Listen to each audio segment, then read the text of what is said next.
probably see images like this and think of Hollywood, beauty, talent, and other fabulous things. But how many of you see pictures like these and think of murder, affair, and conspiracy? I'm going to go out on a limb here and say probably not many of you guys. But that's also because we have only heard what the media has been telling us about an overdose, when in reality, I believe she was murdered. It has been said that in the 50 years since her death, Marilyn Monroe has escalated beyond myth, beyond rhetoric, and beyond celebrity itself. Also, some people say that she was even more famous in her death than she ever was in her career. Now, why is this? Why is she even more popular now than she was then? This is because of how she died and conspiracies within that. So I'm not trying to get you to do a total 180 and know this is how she died, this is it. But what I'm trying to tell you is that there's too many unanswered questions to sit here and believe what the media is telling us. I believe she was murdered, and here's why. First, Marilyn was born Norma Jean Baker Mortensen in Brentwood, California. What people don't know, she had a troubled childhood. She was from foster home to foster home. She had 3 failed marriages, the first to sailor James Daughtry, the second to baseball player Joe DiMaggio, and the third to playwright Arthur Miller, who was also a communist. He spread some of his leftist views on her as well, but we'll get to that later. She did have 2 previous suicide threats. Now, everyone who knew her knew these were empty threats. She threatened to throw herself outside a window in 61 and overdose in 62. But everyone who talked about this said that Marilyn was a happy person and she always talked about the future. It was empty threats. And that no one ever had any kind of thinking that she would actually follow through on this. So when they heard that she did commit suicide, everyone close to her was a little shocked, to say the least, because this is not the Marilyn that they knew. So Marilyn was on top of the world. She was Marilyn Monroe. She was running Hollywood. Why would she kill herself? There's too many unanswered questions. And other people have thought so too. There's different theories. The first, mafia, who the Kennedy family was very involved with. The second, communists like Arthur Miller. The third, CIA, and the Kennedy family themselves. And then her psychiatrist, Dr. Greenson. Now, all of these have valuable points. I think the mafia one is interesting, but the most logical point is the Kennedys kill her. And after you see this evidence, I think you'll think so too. They had motives. Boy, did they have motives. The first, she asked way too many questions. After she married Arthur Miller, like I said, she took on some of his values, some of his views. So she would question the president. Remember, blonde bombshells like Marilyn Monroe are not supposed to be asking the president about future USA atomic bomb testing and about other things like that. It's just not supposed to happen. So obviously they got a little curious and a little skeptical. She was just getting too close, to put it clearly. Also, she had affairs with both brothers, John F. Kennedy and Bobby Kennedy. And so she knew all her deepest, darkest secrets. And the family was nervous that this would get out. She actually had a little red book, a little red diary, that she kept all her secrets in that she heard from the brothers, and all the notes that Bobby Kennedy gave her about secretive things. She kept them and used them. I guess she would have known that she was going to use them one day. She asked both brothers to divorce their wives at one point so she could marry one or both if she chose. Neither of these happened.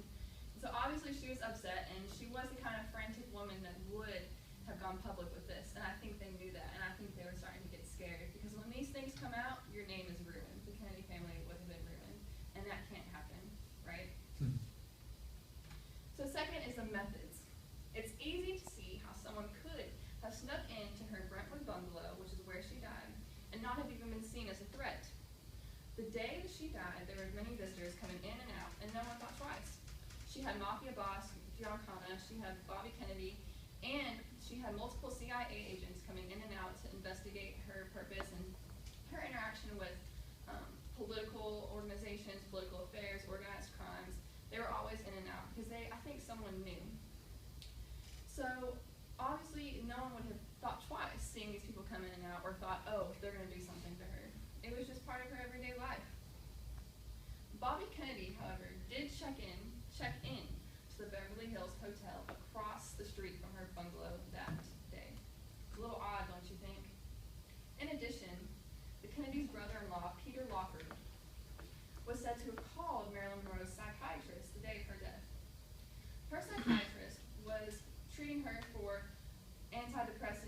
anxiety, who's not anxious and depressed sometimes? And he was treating her for that, and he was taking her off the use of a barbiturate named phenobarbital. So after his phone call with Wofford, Marilyn came in for her appointment, and he prescribed her 60 tablets of that barbiturate that he was just trying to get her off of. Just doesn't add up, does it? Seems a little odd. And here's what's really going to push everything over the edge. The inconsistencies. You can't deny this list. First is a list of phone calls that Marilyn made the night of her murder. They were cut from her bill. The next day, they went to go see who she had had recent contact with. Nothing was found. For a week out, the bill was cut. In addition, her bedroom, where she had supposedly kept her little red book, was completely trashed. Drawers open, trash slung. I think we all know what they were looking for. But what really hits home is that key samples from her autopsy vanished. They found out phenobarbital, which she supposedly overdosed on, there was no traces in her stomach or her liver.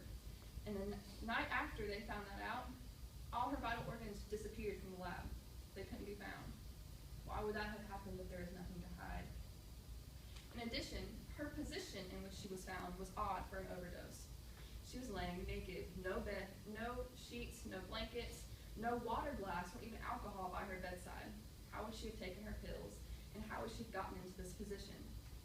It is said by a policeman, quote, who was on that scene that night, that it was the most obvious murder he had ever seen. He had never seen someone in the soldier's position, which he calls it, legs outstretched, hands outstretched, on your belly, face to the left, who committed suicide. He said it was all too tidy. It screamed murder. Also, what you commonly see in overdose is vomit or odor on breath, something that is related to pills of some sort. And there was nothing, no vomit, nothing suggested this. She was already in a state of rigor mortis when she died. This doesn't add up. What also is curious is the time of her death. Her housekeeper, Eunice Murray, was the only one in the house the night that she died. She saw her death she went in there, saw a light under her bedroom door at 12 midnight, thought nothing of it, walked away, came back about 3:30 a.m., thought something was wrong. She walked in and saw that Marilyn was laying face down. She reported that, found her at 3:30 a.m. Now, she was not pronounced dead until 4:45 a.m. Why did it take so long for the police to get there? And why did it take so long for her to be pronounced dead? However, the Kennedys knew of her death at 3:15 a.m. How could they have known that when her housekeeper didn't even find her until 3:30? Doesn't seem right to me. So, in conclusion, doctors have found out that she was not injected, like previous theories have said, but in fact was killed by enema through diluting her phenobarbital. So, when you look at the methods, when you look at the motives, when you look at the inconsistencies, all I see is murder.